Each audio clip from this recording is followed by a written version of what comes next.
Joining me on the afternoon show is Jonathan Wheeler. Now, Jonathan is a resident in Ulverston, but you have been all over the place, haven't you, Jonathan? You are a travel vlogger.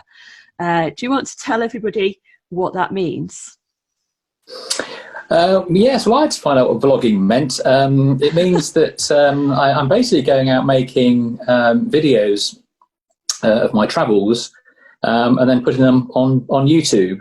For many, many years, I used to just do them for my family because my full-time job was as a solicitor and managing partner of a large firm, legal firm back in Leicester.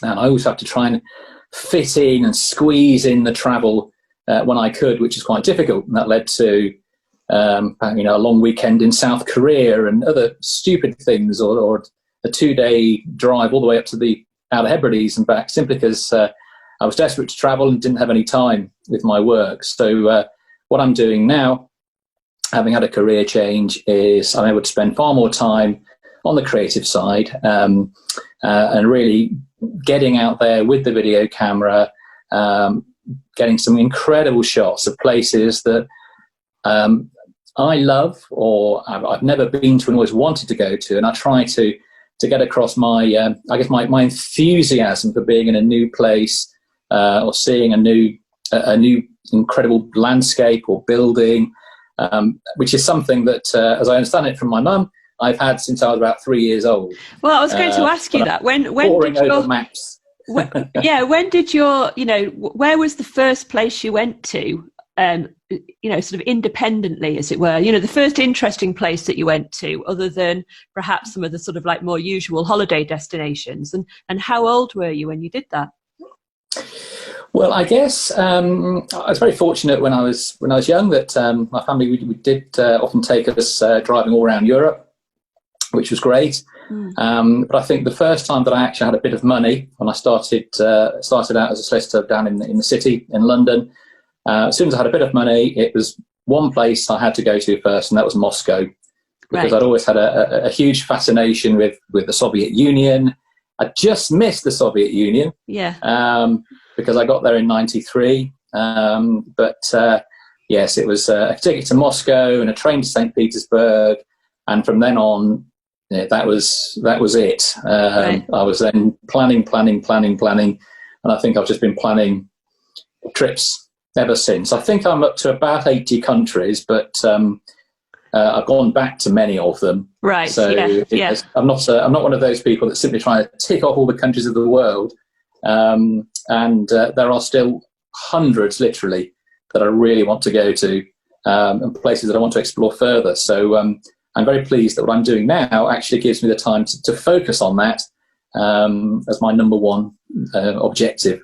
Yeah, I've been looking at your website there. It's called Travel Obscura, the website. Now, there's so many really interesting. There's all the pictures. You've got pictures, you've got videos, and then you've got your writing there as well. And some of your descriptions are fascinating. I was reading the one about North Korea and how what struck you was the no traffic. There's no traffic noise in North Korea. So you're in the city, but you can't hear any cars, and how we take that for granted. And I thought that was a really good observation. What would be your, where's the most interesting place do you think you've been to?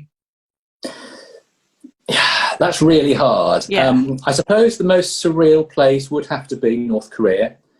And also because of the effect it has on you. I think going somewhere like that made me realise how lucky we are with the freedoms that we have, the freedoms that we totally take for granted.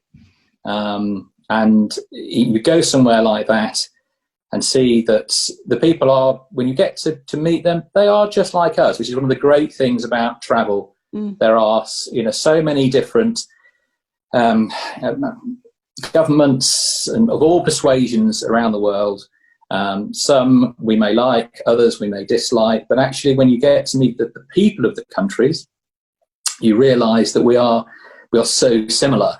For example, I went to Iran, and at the time people said, well, that's really, really dangerous. And all I remember from Iran is that the Iranians were lovely people. They were some of the friendliest people I've met on my travels.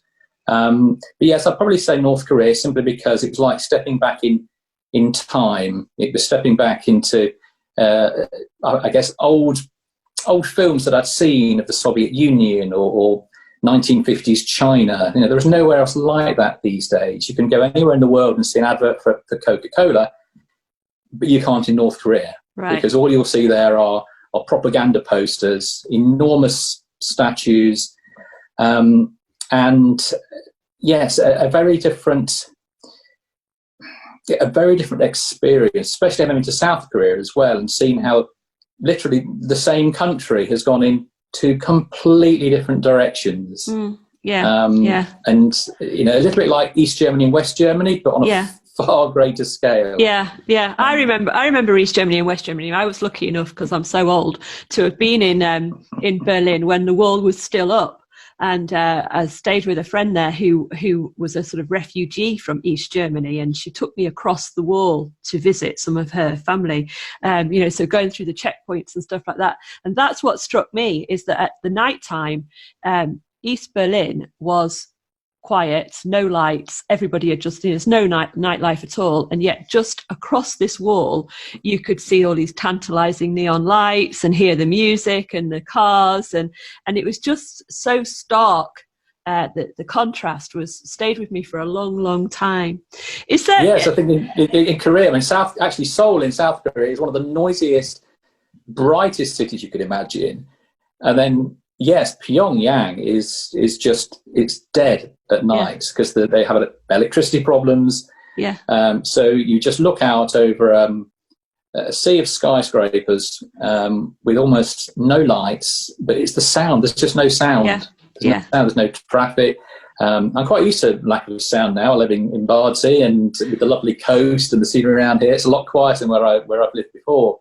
But there, it's just weird. Very weird. Have you had some dodgy experiences though? Have you ever thought, oh my goodness, I'm miles away from home. I've found myself in a situation here. I'm not quite sure how I'm going to get out of this one. I think, luckily, I've never had any really nasty brushes with anything. I think sometimes trying to when you get to the borders of some of the stranger countries. And you get taken aside for a while, and you wonder, am I going to get in here? I remember spending a long time trying to get into Uzbekistan and not sure whether they were going to let me in, but they did. Actually, I've generally found that the most dangerous thing is the driving in quite a few countries. I was in Tibet a couple of years ago, and let's say the driver was going up hairpin bends with a mobile phone on his ear, and I thought, we're going to be in an accident at some point, and we were, but thankfully it wasn't serious. Right. But it was quite quite heart stopping. Yeah. Now, COVID, of course, has disrupted travel for many of us. So you've had to turn your attentions to things which are a bit more close to home recently, haven't you?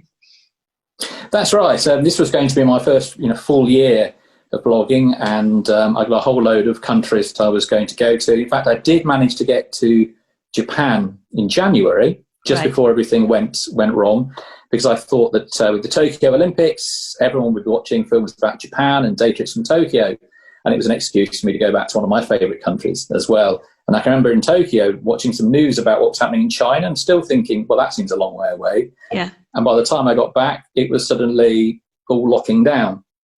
So I then wondered, what on earth was I going to do?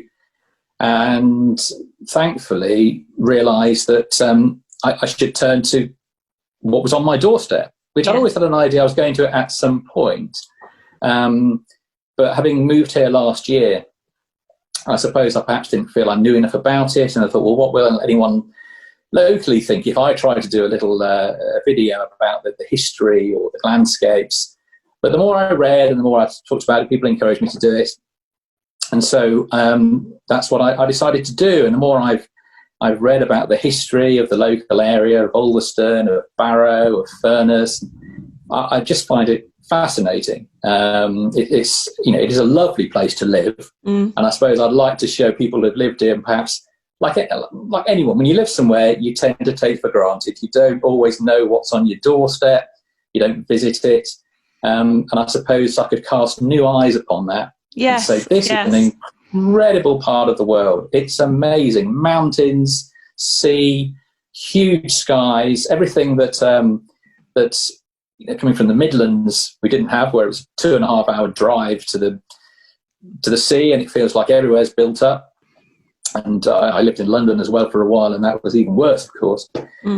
So I thought, actually, yes, what I'll do is I'll turn locally, and I've had great fun doing that. I'm delighted with the response to my first video about Ulverston. Yes, yeah. Because I wanted to get a little bit of the history out there. And this is also to show people who don't know the area.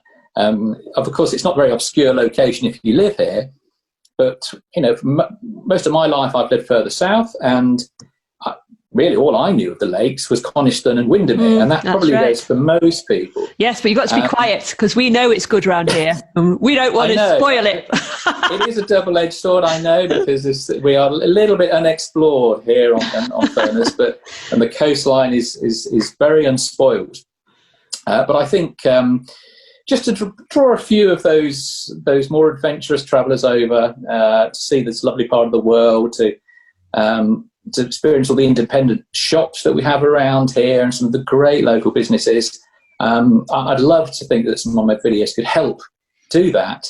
I'm looking forward to doing one about Barrow. I've been doing a lot of reading. I find Barrow's history absolutely fascinating. It is, yeah. And I think at the moment, there's nothing on YouTube, as far as I can see, that really gets across Barrow in a positive light. And I think most of us know that in the national media, Barrow just comes across as it's a stereotype. Yes. Northern town with all the usual stuff, really lazy journalism. And yet there is so much in Barrow. You can go further south and you can see countless industrial towns that don't get the bad press, and yet really there's nothing there. Barrow has the sea, the mountains, some incredible buildings, the Dock Museum, which is superb.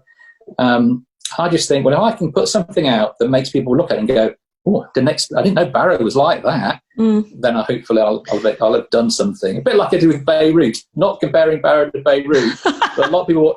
But I always wanted to go to Beirut, and I put one of my first videos out was Beirut, and everyone I know who's seen it said, my mum, for example, who thought I was crazy and was worried at the time I was there, she watched it and said, oh, I'd go now. Yeah. It looks really good. Yeah. So I think that's the kind of thing I like to get across. People have preconceptions, and they're nearly always wrong.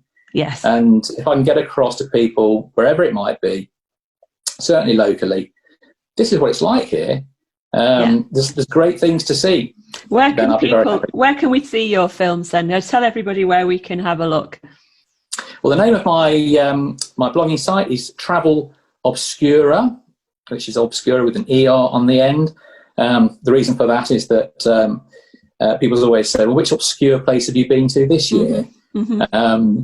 And there's also a website, which is www.travelobscura.com.